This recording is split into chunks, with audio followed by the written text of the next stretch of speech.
Ha? po. Kami dito, hindi kami pwede bayaran, ha? Hindi po. Walang pwede magbayad kahit na milyon-milyon yung pera ninyong mga Chinese kayo.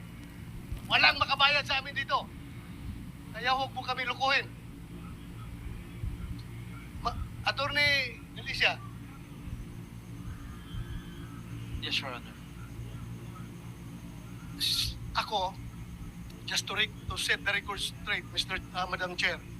Klarong-klaro, Madam Chair, sa pandinig ko, kahit na yung tenga ko ay sira na ito sa kakaputok ng baril, dinig na dinig ko sinabi ni Atty. Galicia kanina na tinawagan siya ng certain Alan.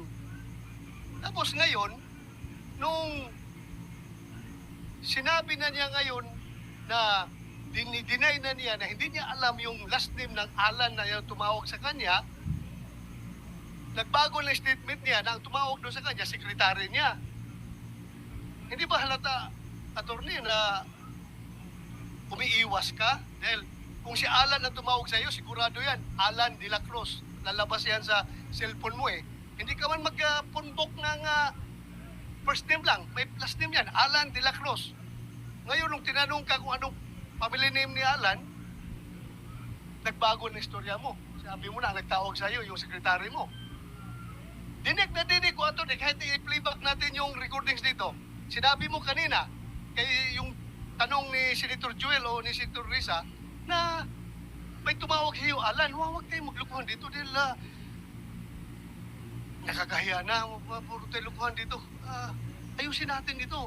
Attorney, you are facing a committee na nag-imbestiga. So, are you holding on to your next second statement na hindi si Alan tumawag sa inyo? Opo, Ipe-play ko yung recording dito. hindi po talaga, Senator. In fact po, Pero sinabi mo kanina na si Alan ang tumawag sa iyo. hindi po talaga siya tumawag sa akin. Musik, Madam Chair, baka pwede natin Yes, ipagman. Senator Baka magkaya lalabas akong nagsinungaling dito kahit na Hindi naman po. may kabingihan na ako. Comsec, para lang mapalagay ang loob naming lahat, no? Paki-provide sa amin yung portion na yun ng transcript. Yes, kung ano ang sinabi ni Attorney Galicia tungkol dun sa pagtawag nung Alan sa kanya. At saka, if I may interject, Senator, Attorney Galicia, kanina nabanggit ko, no, importanteng malaman ano yung sinasabi mong karelihiyon. Kasi para sa akin, matter of fact lamang yun. And may information ako na pinag-uusapan na rin naman sa social media. So, mahalaga talagang itanong para hindi na pag-isipan pa o pag-usapan pa. Tsaka hindi naman ibig sabihin na endorse ng ninumang mga religious groups natin dahil iba't iba tayong relihiyon ang kung ano-anong mga gawain. O, yung iba, oo. So, it's just a matter of fact. Kaya pending question ko pa rin sa inyo ngayon. Yun, Attorney Galicia, yung sinabi niyong karelihiyon, ano bang relihiyon iyan? And dagdag, ano nga ba yung apelyido ng Alan? Tulad din ng tinatanong ni Senator Roy. And pati ano bang telephone number nila? Senator, hindi ko nga po talaga alam ang apelyido po nung Alan. At wala po naman akong phone number niya. At ang tumawag po talaga sa akin ay ang sekretarya ko. Kung nagkamali man po Hinihintay ako, namin yung transcript sige niyan. po. In Kung fact you po, were saying, kung nagkamali man kayo, kung nagkamali man po ako siguro kanina sa pagsasalita kasi nakaka-tense po kasi yung nandito ako at nagsasalita sa harap ninyo. mas matitense ako, attorney, kung hindi nyo sasabihin lahat ng totoong sagot sa aming mga tanong. Opo, pero hindi po ako nagsisinungaling. So ano nga po ba yung, sabi nyo, magka-relihiyon kayo ni nung Alan. So ano ba yung relihiyon nyo na sinasabi nyo? Ah,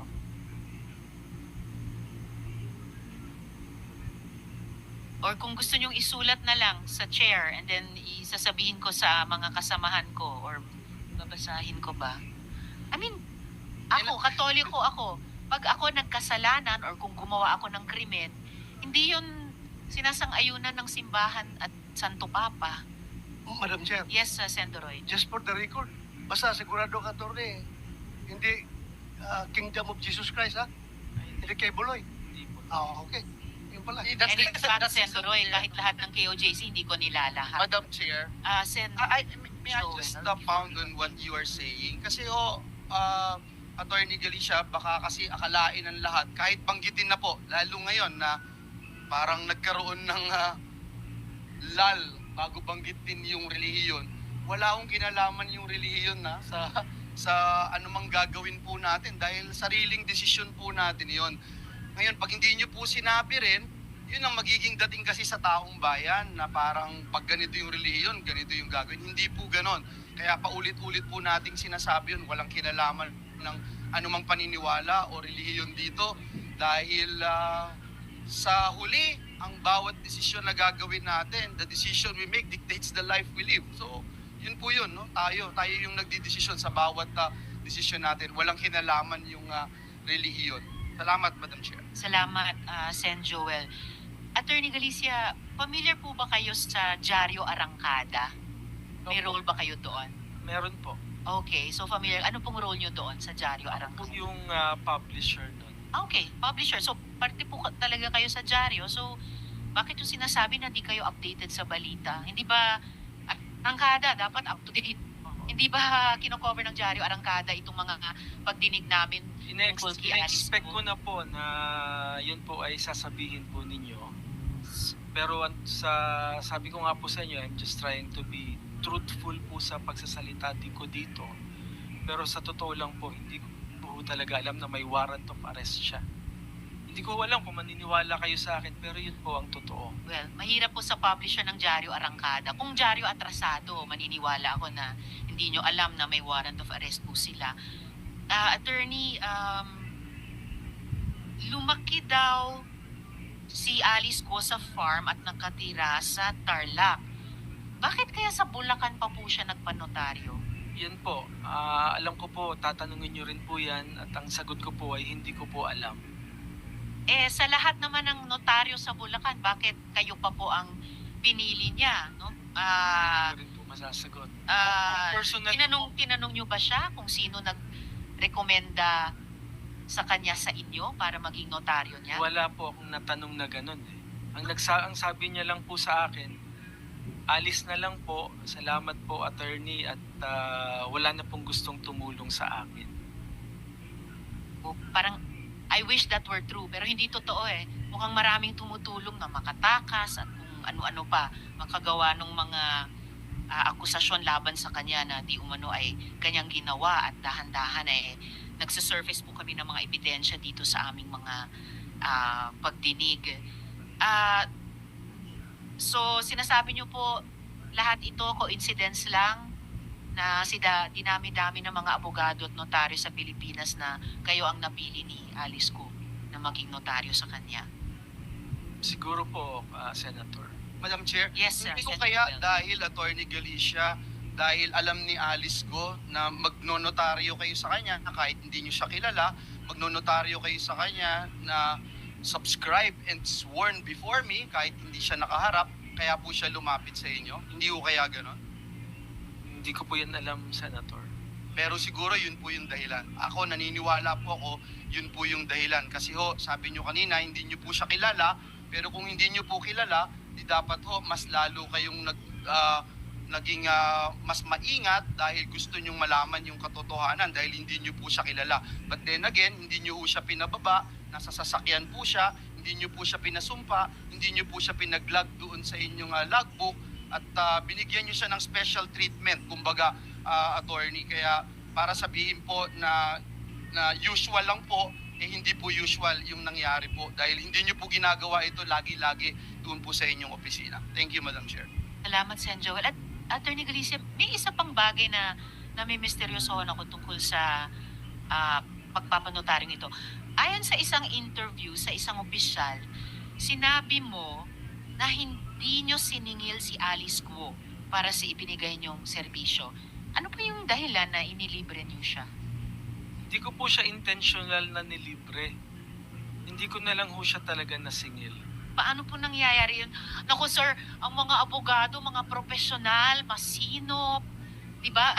Ayan, may mga nagwo-walk out na po at hindi na nakakayanan. Paano po nangyari na nalibre po ninyo siya. Meron po bang sumagot na sa pagbayad sa pagpapanotaryo? Wala naman pong nabayad talaga. Wala. Paano po magsusurvive ang bawat firm or opisina ng mga abogado o notaryo kung hindi po masinop, no? Kahit sa ganitong Marami po ako actually nanonotaryong wala namang bayad. Okay, pero dito kami pinaka-interesado sa taong ito na dinotaryohan nyo ang mga dokumento na hindi nyo pinasumpa, hindi nyo pinapirma sa notarial book, hindi nyo pinababa sa kanyang sasakyan para umakyat sa opisina nyo at nalibre nyo pa sa huli. At inuulit ko po, Attorney Galicia, yung hiling ni Sen. Grace, hinihiling na rin po ng chair, paki-submit in writing, kahit sa COMSEC namin, yung inyong sinasabing relihiyon, na magka-relihiyon kayo ni Alan. Tungkol pa rin sa notarization ni Attorney Galicia, Yusek T, ano po yung mga epekto nitong parang irregular na notarization sa mga filings ni Alice Go? Ang interest ko dyan, ibig sabihin ba, mas bibilis ang pag-andar ng mga kaso? May hearing po tayo mamayang hapon para sa preliminary investigation. 2 p.m. ang schedule. Isa sa mga pag-uusapan na doon sa hearing na to ay ang status ng motion to reopen case with motion to admit counter affidavit ni Alice Guo. Ipapaubayan na lang namin sa prosecution panel kung anong magiging pasya nila dito. Pero para sa akin, matimbang tong mga nabunyag dito ngayon, ano, na may problema tayo sa pagnotaryo ng counter affidavit ni Alice Guo, at bukod doon galing sa kapatid niya mismo na kasama si Mayor Alice na lumabas ng bansa. Salamat, Yusek T. Nako, 2:00 pala yun. I hope hindi nyo kailangang puntahan yon kasi okay, malapit na po kayong mahuli kung sakali. Sige, bago yung mga tanong naman para kay Attorney David, isang follow-up question kina Director Casio ng PAOK kaugnay nung ipinakita natin kanina kay Miss Sheila na passport sa stamps. Na-confirm nyo po ba ng PAOK na sina Alice at Sheila Guo ay talagang pumasok sa Kuala Lumpur noong July 18 mula sa Denpasar? Kasi ang tatak dun sa passport niya ay Sabah.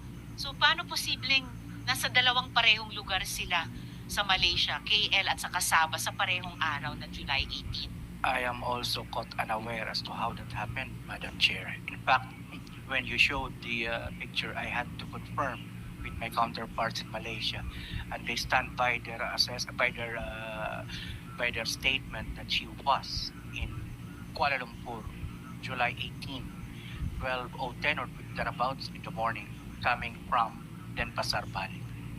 So, ayon sa Malaysian Immigration Authorities, 12:10 ng madaling araw, nasa KL. I am not quite sure about the specific time, but she arrived in Kuala Lumpur from Denpasar, Bali, early morning of 18.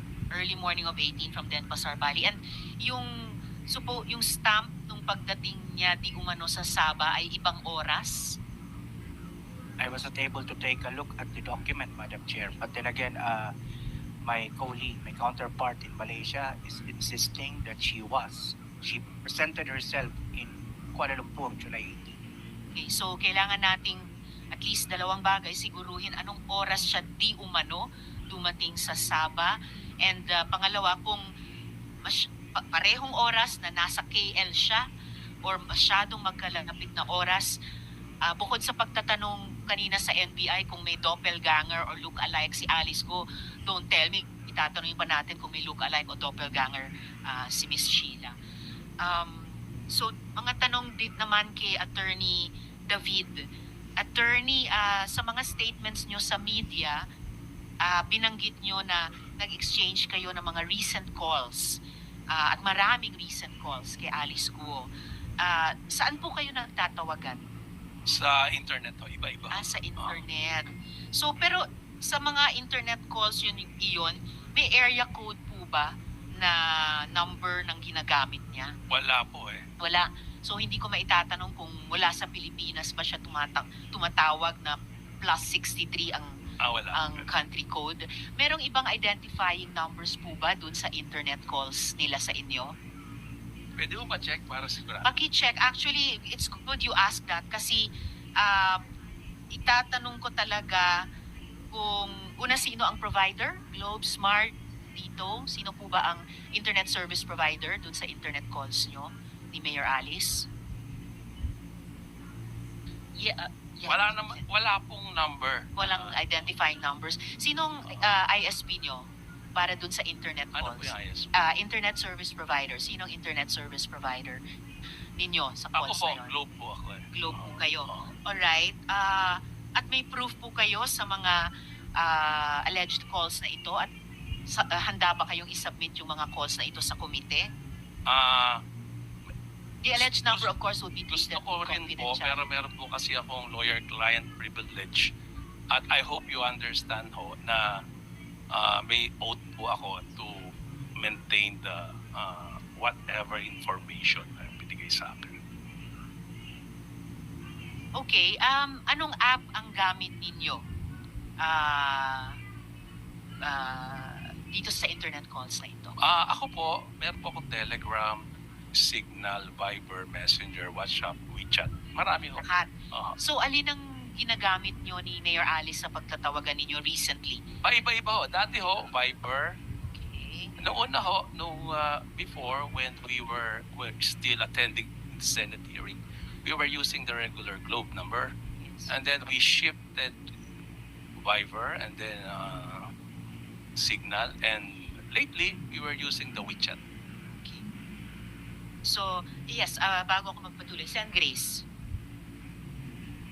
Actually, Madam Chair, yung precautionary hold departure order, kasi meron naman talagang warrant of arrest na. Tapos may pag-uusap din ng DOJ na magkakaroon ng precautionary hold departure order. Pero bakit hindi yon na-file? Bakit, di ba? So, yung ating mga pantalan, yung ating mga airports, wala talagang hold departure, di ba? Yusek D, please. Tama yun, hindi po nag-apply ng PHDO ang mga fiscal natin. Ngunit may ILBO naman na inisyu na si Secretary Remulla sa Bureau of Immigration.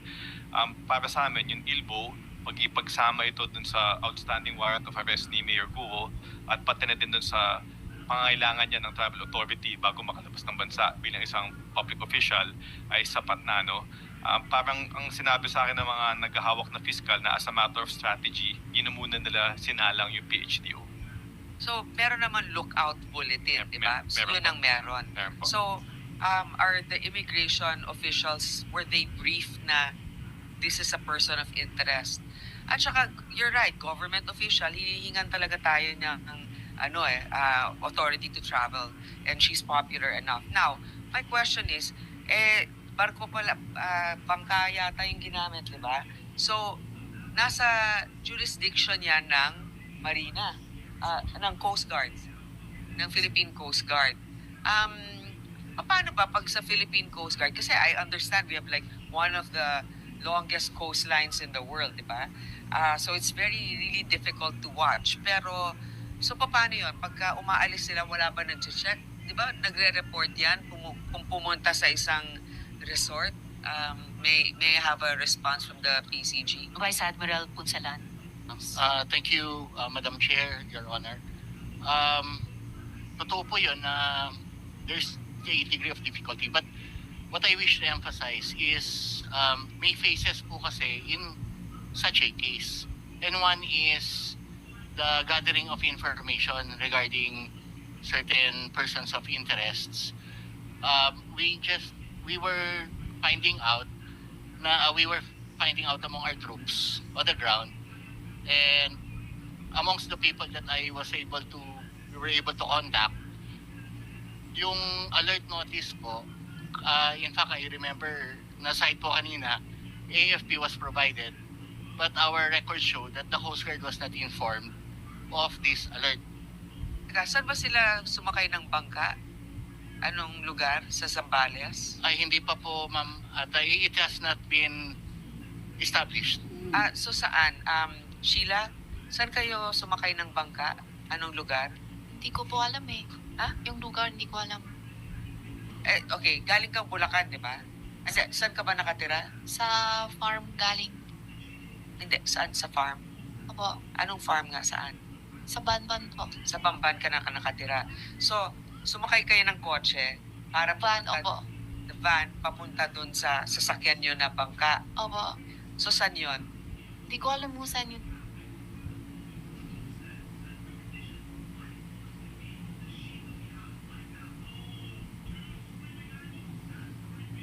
Lugar. Basta sumakay ka lang. Opo. Mga ilang oras galing sa Bamban. Hindi ko sure oras.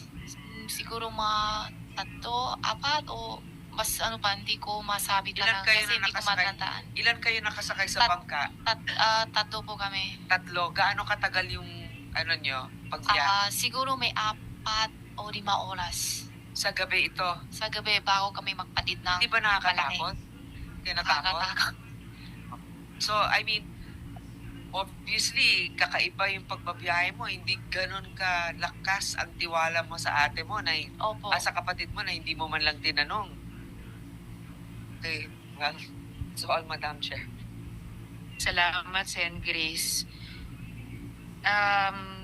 So lastly, Attorney David, on your oath as a lawyer, are you able to assure this committee na yung conduct nyo sa kasong ito ay consistent dun sa CPRA? Opo, yes, Your Honors, because, I am one with the committee to ferret out the truth. Because I am always telling her that we have to face this legal process together. Because for me, I believe in the merit of her defense. But if she will not be participating before the proper board, the DOJ, the courts, there's no way that I can effectively defend her. That's why I was always persuading her to submit herself to the jurisdiction of the court. It has always been my practice, Your Honor, to request clients or to implore from them to always tell the truth. Because, Your Honor, right? I always believe in the truth. Because there is a divine there, supreme being that who knows what's happening. And if we tell a lie, there will be repercussion for that. Salamat, Attorney David. Hari nawa, kahit medyo late in the day, mapakinggan pa kayo ng inyong kliyente. And lastly, kay Attorney Galicia, tanungin ko sa inyo yung parehong tanong kay Attorney David. On your oath as a lawyer, pwede nyo bang i-assure ang committee nito na yung conduct nyo sa kasong ito ay consistent dun sa CPRA? Opo naman. Wala po akong intensyong mag-violate. Salamat, Attorney Galicia. Meron lang akong ilang kaunting huling tanong sa NBI at sa BI, and then turn over ko na kay Sen. Sherwin yung floor. Actually, isang topic na lang ito sa NBI kay Director Santiago. Sir, nung nasa custody na po sina Sheila Guo at saka Cassie Inawa. Mike, sir. New Neutrogena Physical Repair repairs wrinkles in 7 days and protects collagen. Neutrogena. Yes, sir. Yung dalawa ho, ay ina-price agad namin sila ng Miranda rights nila dahil nga we are intending to arrest her and charge her of several offenses. So, pagkagaling po ng in-inquest po muna sila sa immigration for immigration violations, and then after the inquest sa immigration, they were turned over to us sa NBI at nag-umpisa na po kami ng processing ng kanilang papeles. Opo. Paano po yung processing ng papeles niyan? Anong mga ginawa sa kanilang dalawa? Ay nga po, in-applies namin sila ng kanilang Rights. constitutional right, tapos inuna namin siya ng personal data including fingerprinting and medical examination. Okay. Tapos po, ayun nga ho, nag-umpisa na kami na informahan sila na they were being charged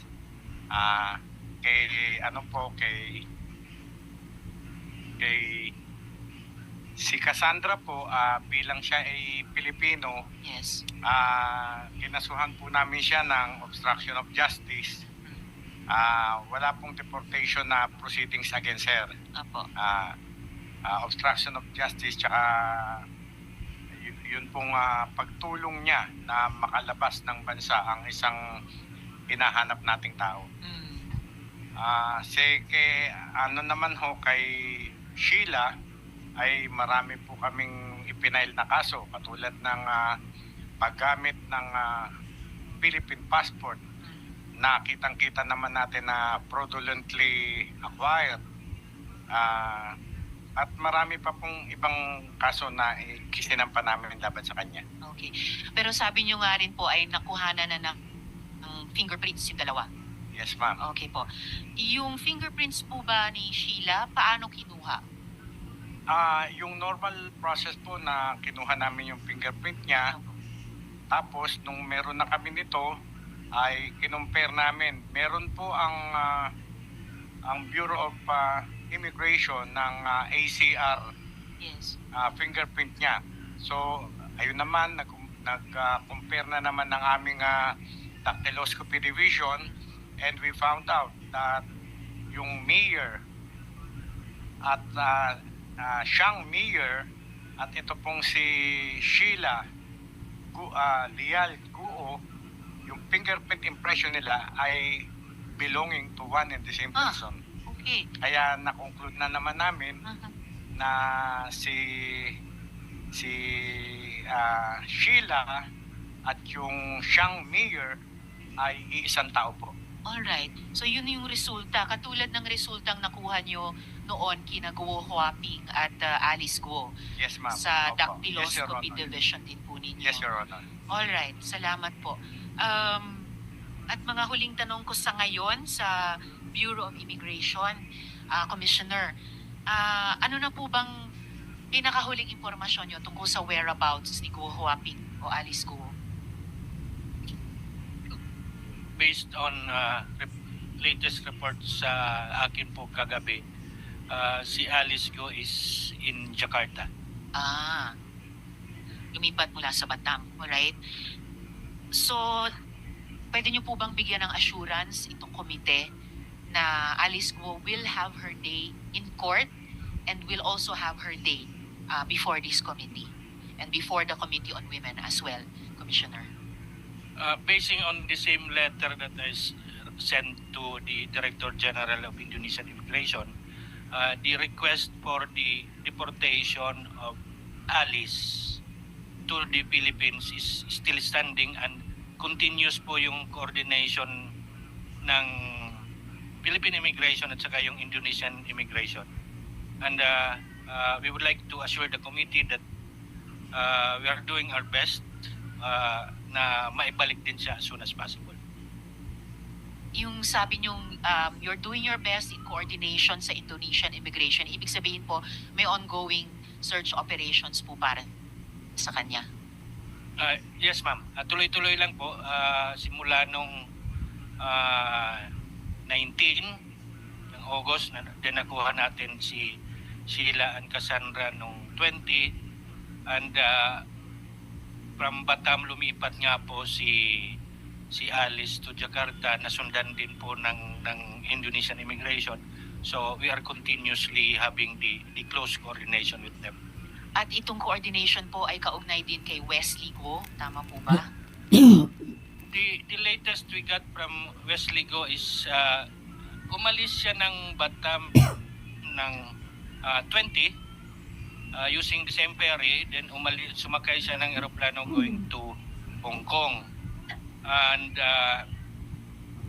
sumulat na rin po tayo sa Hong Kong Immigration requesting for the confirmation of the arrival ni Wesley sa Hong Kong, but we have already the confirmation na umalis siya ng Singapore.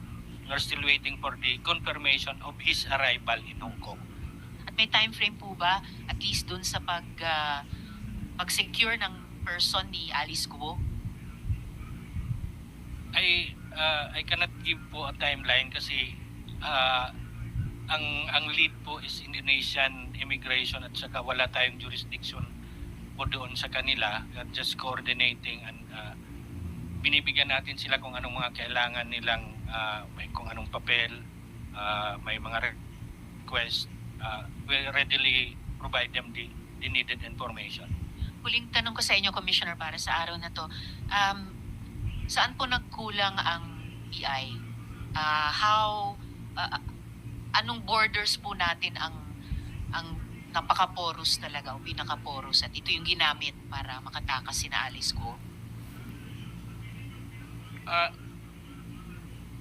Your Honor, as early as June 15, 2024, ilinagay na po namin si Alice Go at saka yung grupo sa alert list ng BI with the corresponding order to strictly monitor heightened alert all airports and Zamboanga Seaport, including Bungao. Then lumabas nga po yung ILBO ng 21. Then as early as June 28, 2024, nag-issue na po ako ng mission order to arrest Alice Go and Company kung saan man siya makita. Sumama kami sa operation sa La Union, operation sa Zambales, operation sa Batangas. Then we received several false leads. Cargo plane sa Davao, dadaan sa Naiya. Pero kahit ganun na, sinusundan namin kaagad. But puro sila negative. Ang challenge po sa immigration, we have the same challenge with Coast Guard. Sa laki ng coastlines natin, hindi namin po nababantayan lahat. Pare-parehas ang Coast Guard, CAAP, Maritime Police, Aviation Security. We have the same challenges. In all this case, itong kaso ngayon, lahat kami nagtutulong-tulong, pero masakit man sabihin, nakalusot. Masakit po talaga, Pero Commissioner. we have done our best, ma'am. And nung nalaman nga namin, na-confirm namin na wala na si Alice Go, in 2 days naibalik namin. Naibalik ng immigration sa Pilipinas. Thank you, ma'am. Salamat, Commissioner. Na-appreciate ko po yung alert list, yung mission order. Pero syempre, mas mararamdaman hindi lang ng gobyerno natin, pero ng mga kababayan kapag na-effect talaga ito, nagamit talaga to create the result. Yung result na naging mabilis sa Indonesia, how I wish mabilis nating nagawa dito sa atin. Kaya yung sinabi yung masakit po talaga para sa ating lahat. At last, may disciplinary actions na po ba para dun sa mga mapapatunayang liable? In place na po ba yon? At kung meron, ano po yung magiging parusa sa kanila kapag napatunayan ang liability? I have also initiated an internal investigation kung mayroon bang kasabwat na empleyado ng immigration notwithstanding ng direct order ko o directive na huwag gumawa ng hindi dapat. And we have required all international ports of entries and exit, lahat ng mga hepe, mag-submit ng report. Nakuha na natin lahat ng flight manifest, lahat ng general declarations on commercial, cargo, special and chartered flights. And I made them to examine it isa-isa, bawat for the entire month of July 2024. And the internal investigation is ongoing. We will finish that report, we'll finish the investigation and we'll submit the corresponding report. Salamat, Commissioner. And we will, later on, we will also be asking such records, manifests from the Coast Guard regarding yung mga vessels na iniimbestiga. And talagang wish you the best dun sa internal investigation dahil mahirap, halos imposibleng isipin na katakas sina Alice Go na wala talagang either nagpabaya or worse, kasabwat. Salamat ng marami, Commissioner. would like to now finally recognize Sen Sherwin for the rest of his questions. Thank you, Madam Chairperson. Balikan ko lang si Sheila. I was listening intently earlier to her narration and nakwento niya kanina kung paano sila umalis ng Pilipinas. Pero may mga questions ako, Sheila. Sabi mo kanina na umalis kayo first week of July. Oh. Tama? Pero nakita ko kanina sa passport stamp, na-stamp siya ng July 18. So, nasaan kayo between first week of July and July 18? July first week, hindi ko sure kung araw-araw kami alis. Hindi, nandito kayo sa Pilipinas. Umalis kayo, di ba? Umalis kayo, Aba. di ba? So, nasaan kayo that time? First week of July, umalis kayo. Nakuha mo yung tanong ko.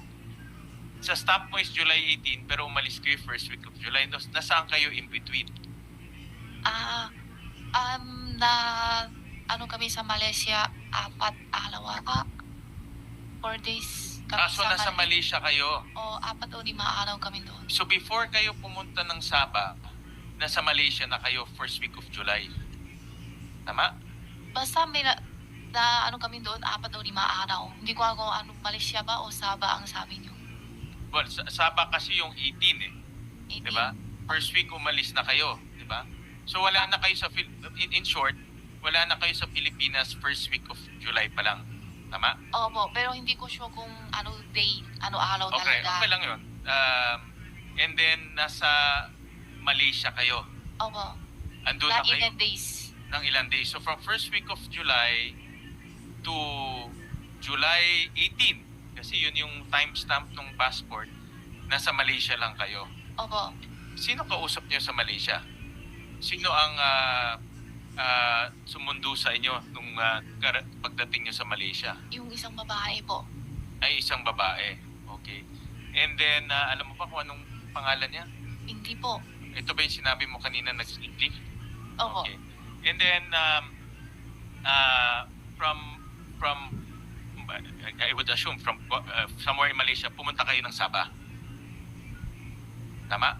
Hindi ko alam kung tama ang lugar. Basta alam ko Malaysia. Pero hindi ko alam kung yung Sabah saan yan. Okay. Kasi iniano namin yung time frame parang magulo eh. No? Magulo din po ako. Oh, parang magulo kasi yung timestamp mo is July 18. Nasa pwede palabas COMSEC yung passport kanina na may timestamp. Pero sigurado ka umalis ka ng first week of July. So inaano namin July. Basta first week of July. Correct? And then umalis ka ng KL July 21 papuntang Singapore. Saan po yung KL? Kuala Lumpur sa Malaysia. Malaysia po.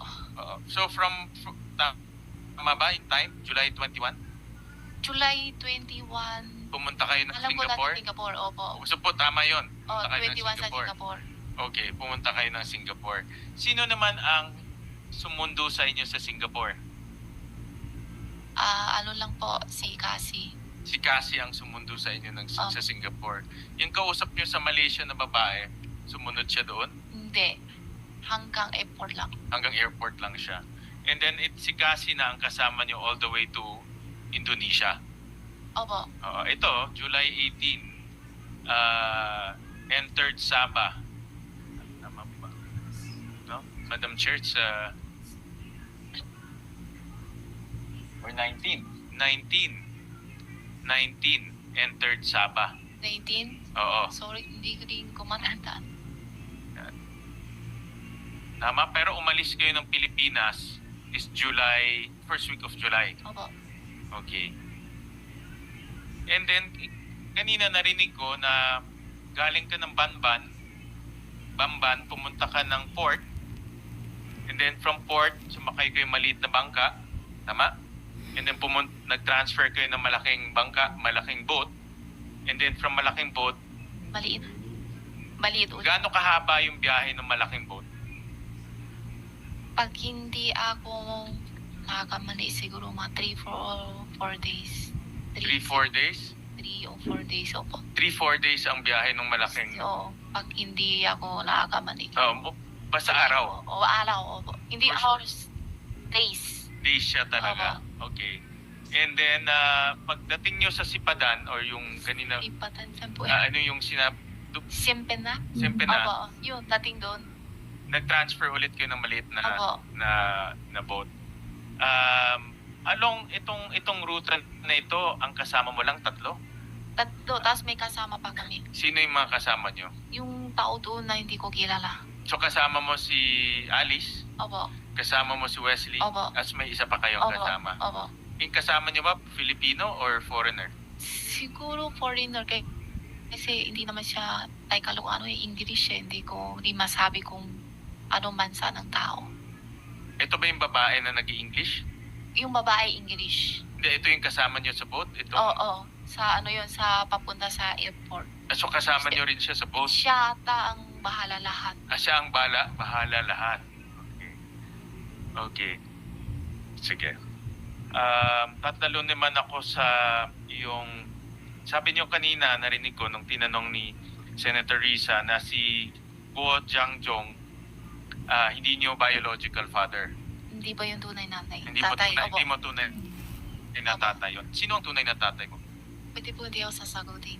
May kaso po kay Sagol, di ba?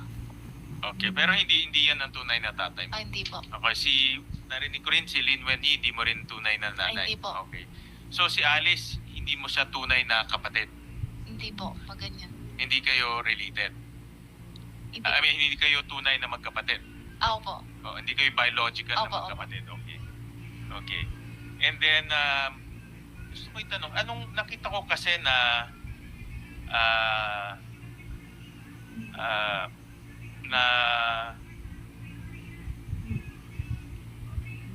dumating ka dito in 2001? Oh. Tama? From China? Tama? Tama. Okay. 16 years old ka nung dumating ka dito? 17 o... 16, 17 years old. Okay. Sino kasama mo nung dumating ka dito? Ako lang po mag-isa. Ikaw lang mag-isa. And sino nag-imbita sa'yo nung papunta dito sa Pilipinas? Sino ang nag-imbita sa'yo na pumunta dito? O sino nagdala sa'yo? sino ang ako dito? Si Daddy. Si Na pupunta dito. Si Guo Jiangjong. Opo. Okay. Okay. And paano mo nakilala si Guo Jiangjong? Kung hindi Yung siya father niya, tita ko. Yung father niya, Father. partner niya, Opo. Tita ko. tita mo. Sino ang partner niya? May pangalan na doon. Si Lin Wenyi? Opo. Si Lin Wenyi? Opo. Ang tita mo si Lin Wenyi? Opo. Okay. Okay, so nakilala mo si Guo Jiangjong through Lin Wenyi. At ang sabi kanina, narinig ko rin, ang sabi, inibita ka pumunta dito para magtrabaho sa negosyo nila. Opo, tutulungan no po. Tutulong. Anong sinabi niya? Ano ang trabaho na gagawin mo? Embroidery po. Embroidery. Anong exactly na trabaho? Anong exactly na gagawin mong trabaho sa kanila? Ikaw ba magpapatakbo ng makina? Ikaw ba? Anong... Malunong ko. Malunong ko lahat. Okay. At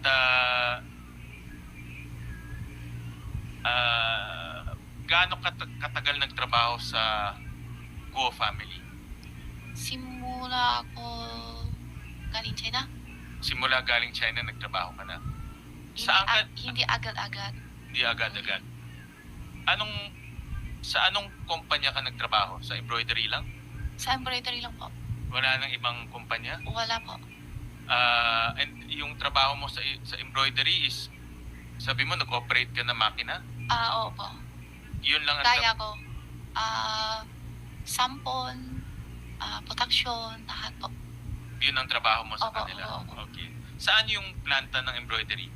Ano po yung plan? Saan yung lugar ng embroidery? Saan yung planta? Yung lugar, Bulacan po. Saan? Sa Malilaw, Bulacan. Sa Marilao, Bulacan. Yung anong pangalan ng embroidery? QJJ po. QJJ Embroidery. Okay. Aside from QJJ Embroidery, meron ka pang ibang trabaho o ibang responsibility sa... Wala po. Wala na? Kasi nakita namin sa mga records, ano pa tayo dito? People once, no?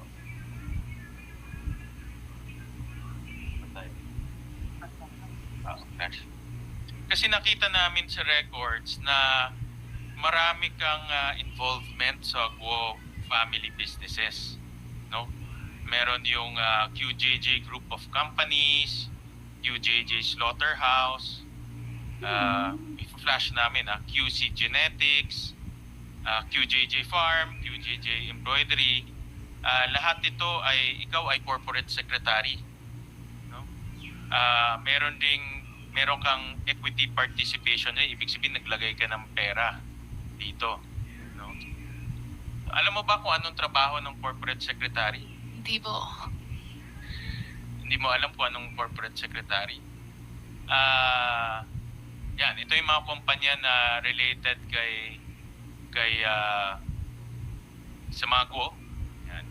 At lahat ito merong may pangalan ka dyan, no? At meron kang lahat meron, no? At merong naglagay ka rin ng pera dyan sa mga yung equity participation, yan yung pagmamay-ari mo doon sa mga kumpanya. At meron din kaming dokumento na nagpapatunay na ikaw rin yung pumirma dito sa mga dokumentong to. So may signature ka dito sa mga companies na ito. So kanina sabi mo nasa embroidery ka lang, pero nakita namin dito hindi lang embroidery, marami kang korporasyon under your name. Pero ang trabaho ko lang embroidery po. Bakit merong mga ganito? Hindi ko po alam. Yan, merong sa embroidery, may farm. Diba? At ipa-flash rin namin yung pinirmahan mo as corporate secretary. So, ibig sabihin, may mga dokumento kang pinipirmahan. May PMA ako, pero hindi ko matandaan kung kailan, ano ang PMA ko. Ito yung mga, in fact, nakita namin na sa mga dokumento, nag-file ka, nag-sign ka, pumirma ka na 96 times, 66 times sa General Information Sheet as Corporate Secretary, 10 times sa Articles of Incorporation as Incorporator, at 20 times sa Audited Financial Statement as Treasurer and CFO. So, ibig sabihin, pumirma ka ng mga dokumento 96 times sa mga Guo-related Hindi family. ko alam kung may ganyan kalami PMA ako. Pero may pinipirmahan ka. May PMA ako, pero hindi ko alam kung may ganyan kalami. Alam mo ba kung anong trabaho ng Corporate Secretary? Hindi po. Alam mo kung anong trabaho ng Treasurer? Hindi po. Bakit ka pumipirma kung hindi mo alam kung anong mga trabaho nito? Iiabot lang sa akin PMA, tapos PMA ko na po. Bakit mo naman pinipirmahan? Sabi nga kanina ni Senator Joel, itong perma na ito, katunayan, katibayan to na kasali ka sa mga activities ng Guo-related families. Yan ang pwede mo sabihin hindi, pero ang evidence sa perma mo Pakita natin as corporate secretary. So hindi mo madedeny na ikaw pumirma nitong mga corporations. Yan, kagaya nito, no? Yan, Sheila Leal Guo.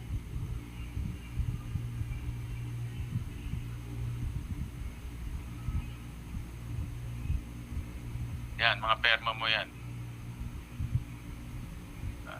Ito ba yung mga pinirmahan mo?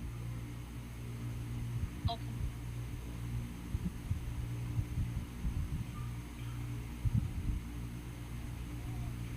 Yan ba, ito ba yung mga pinirmahan mong dokumento? Hindi ko matandaan kung anong PMA ko. Pero may pinipirmahan ka? Opo. Okay. Dapat mag-ingat ka sa mga pinipirmahan mo dahil patunay ito na kasali ka dun sa mga corporations nila. Opo. 'Di ba? At kahit sabihin mo hindi mo alam at hindi 'yun ang dahilan na hindi ka masasali dito sa mga activities ng Guo family. May isa pa akong tanong, Madam Chair. Please proceed, Senator. Oo. Yung si Alice Go is kanina sabi mo kanina tama ba? Malapit ka sa kanya pero hindi kayo nakatira sa isang lugar. Opo. Gaano kadalas mo siyang nakikita si Alice Go? Minsan siya uwi. Minsan pupunta ako sa kanya. Okay. Pero bihira lang po. Okay. And then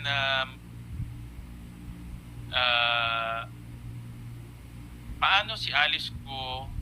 Ano ang papel ni Alice Go doon sa Pogo Hub sa Bamban? Ano po yun? Alam mo may Pogo, 'di ba, sa Bamban? Alam mo ba 'yon? Alam ko. Alam mo, ano ang kanyang papel doon? Anong Hindi kanyang ko alam. Ang alam ko lang may ano doon.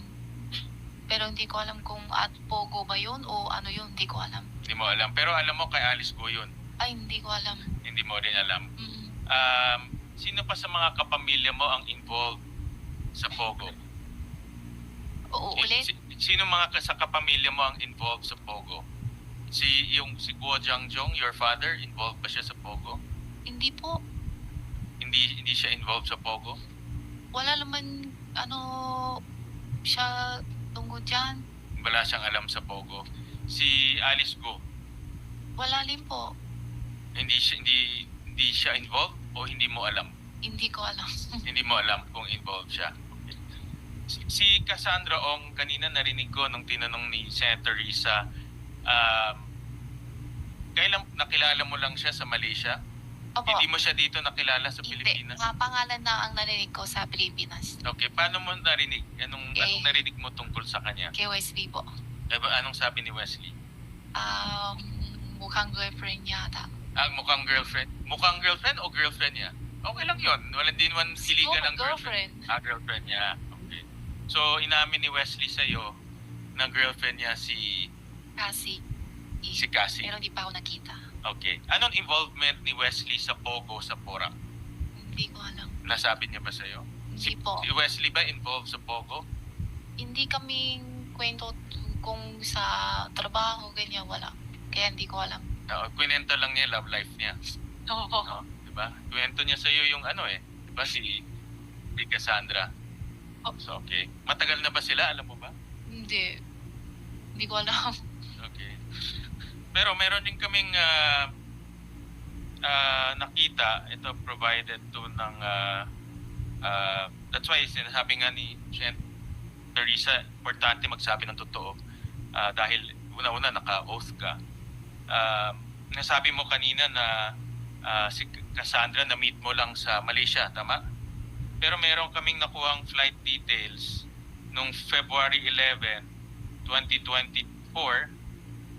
Sheila Guo, Alice Guo, Wesley Guo, Catherine Cassandra Lee, Ong at Warren Wu magkasama sa flight. So, hindi first time ko nagkakilala sa Malaysia.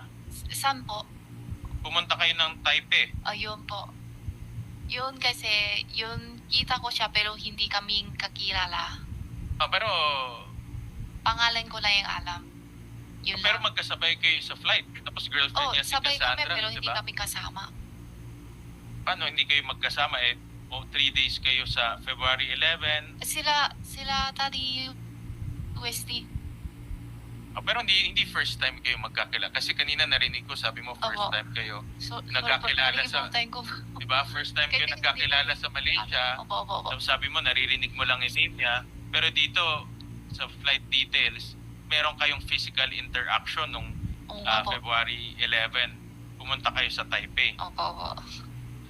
Tama? Kalimutan ko lang po siguro. Yun yung sinabi ni Alice ko sa amin, nakalimutan niya. Sorry po. Oo. Sorry po. Pareho rin linya kayo Hindi ni po, Alice. iba po kami. So, anong ginawa niyo sa Taipei? Travel. Thank you for watching, guys. Just click on my YouTube channel, Al Johnny Rick.